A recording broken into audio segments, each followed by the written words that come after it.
Social മീഡിയയിൽ സജീവമാണ് നടൻ കൃഷ്ണകുമാറിന്റെ 4 മക്കളും ഭാര്യ സിന്ധു കൃഷ്ണകുമാറും. താൻ എങ്ങനെയാണ് വ്ളോഗിങ്ങിലേക്ക് കടന്നു വന്നതെന്ന് പറയുകയാണ് കൃഷ്ണകുമാറിന്റെ രണ്ടാമത്തെ മകളായ ദിയ കൃഷ്ണ. ഇപ്പോൾ 4 വർഷത്തോളമായി യൂട്യൂബിൽ സജീവമാണ് ദിയ കൃഷ്ണ. 1 മില്യണിലേറെ സബ്സ്ക്രൈബേഴ്സും ചാനലിലുണ്ട്. ഓസി ടോക്കീസ് എന്നാണ് ദിയയുടെ ചാനലിന്റെ പേര്. താൻ യൂട്യൂബ് ചാനൽ ആരംഭിക്കാൻ കാരണം ചേച്ചി അഹാനയാണ് എന്ന് ദിയ പറയുകയാണ്.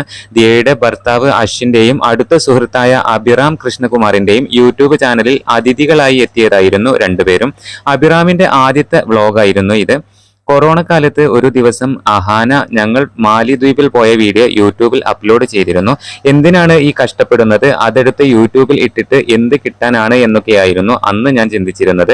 എന്നാൽ അതിൽ നിന്നും പൈസ വന്നപ്പോഴാണ് യൂട്യൂബിൽ വീഡിയോ ഇട്ടാൽ പൈസ കിട്ടും എന്നൊക്കെ ഞാൻ അറിയുന്നത്. എനിക്കും ഒരു അക്കൗണ്ട് ഉണ്ടാക്കി തരുമോ എന്ന് ഞാൻ അമ്മുവിനോട് ചോദിച്ചു. നിനക്കും അക്കൗണ്ട് ഉണ്ടല്ലോ എന്ന് അമ്മു പറഞ്ഞത് കേട്ട് ഞാൻ ഞെട്ടിപ്പോയി. ജിമെയിൽ അക്കൗണ്ട് ഉള്ള എല്ലാവർക്കും യൂട്യൂബ് അക്കൗണ്ട് ഉണ്ടാകും എന്ന കാര്യം അപ്പോഴാണ് താൻ അറിഞ്ഞത്. അങ്ങനെയാണ് ഞാൻ വീഡിയോകൾ പോസ്റ്റ് ചെയ്തു തുടങ്ങിയത്. മീൻകറി ഉണ്ടാക്കുന്ന വീഡിയോയാണ് ആദ്യം അപ്ലോഡ് ചെയ്തത്. കൊറോണ സമയം എല്ലാവർക്കും ബുദ്ധിമുട്ടായിരുന്നു.